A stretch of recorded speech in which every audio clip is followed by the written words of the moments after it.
السلام عليكم. لا تنسوا الإعجاب بالفيديو والاشتراك في القناة تشجيعا لنا لنستمر بنشر المزيد إن شاء الله.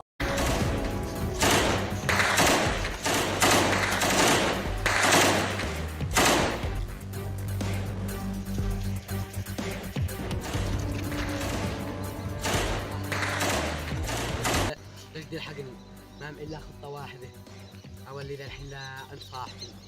والله ما وقت ما ينفع معي الا وقت الشدايد الا صاحبي. هيا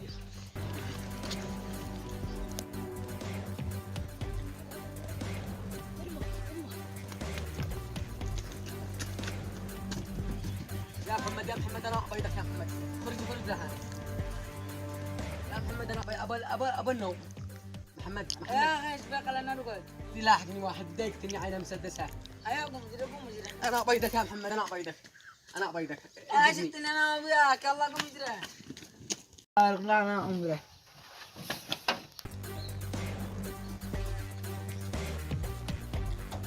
افتح انا داري انك متخبي هنا. افتح مالك لك انت وصاحبك دي داخل. افتح يا اخي يو انا ناسكم اليوم انت وصاحبك تخلصوا علي. ما عصت امي وانا ابي. طيب والله لك لك انت بدل كان جول وانا ما خليت ادخل بيت. اصلا جزء والله ما لي على النجمان. انا ناسكم اليوم تخلصوا علي انت وياه. هذا يجي لي بمسدس يمني وهذا يجي لي بمسدس صيني. يوم ارقدها انا لا ما ولا عينه.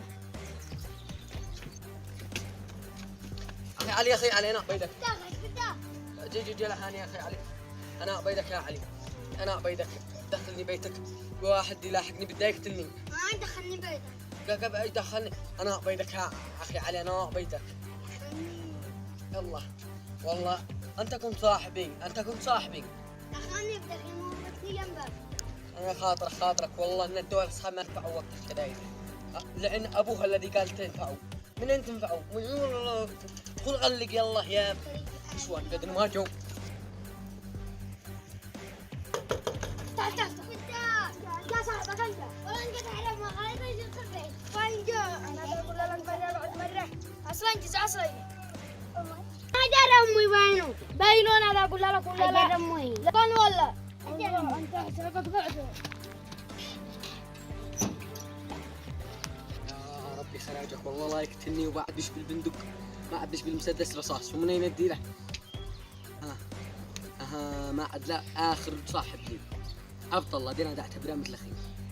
عاد لا هو ذا الحين ولي لا عنده ربما يساعدني. يا اخي عبد الله هو واحد يلحقني يا اخي عبد الله. بدا يقتلني قالت عني ادخلني بيتك الا ما سرحتني. بدا يقتلني. ابشر يا اخي احمد هيا ذا الحين. والله ما عاد صاحب وفي الا انت. هاي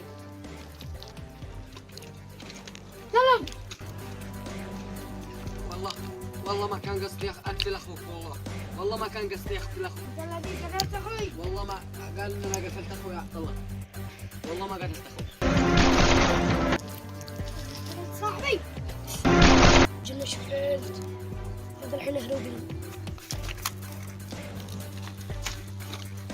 وانت كتل امانه ما ذا انه يستاهل. هيا مش وقت الحين قوموا نسعفها. هذا وضربني ورا راسي عاد وجاوب صاحبه احمد ذاك. ايش تتقاتل وانا داريما وغريمه. يا واحمد هذا واجودون يعني والله ما دي كترين. والله هذا انه كان صاحب انه كان وفي لي ما يقدر. مسدس يولي انت قبل صاحب. والله ما عاد اقول لك ترى كتله. نحن بواحد بذا المستشفى هيا ولا اذا خوات الا لما انا من قبره ما حد دخل في المنطقه.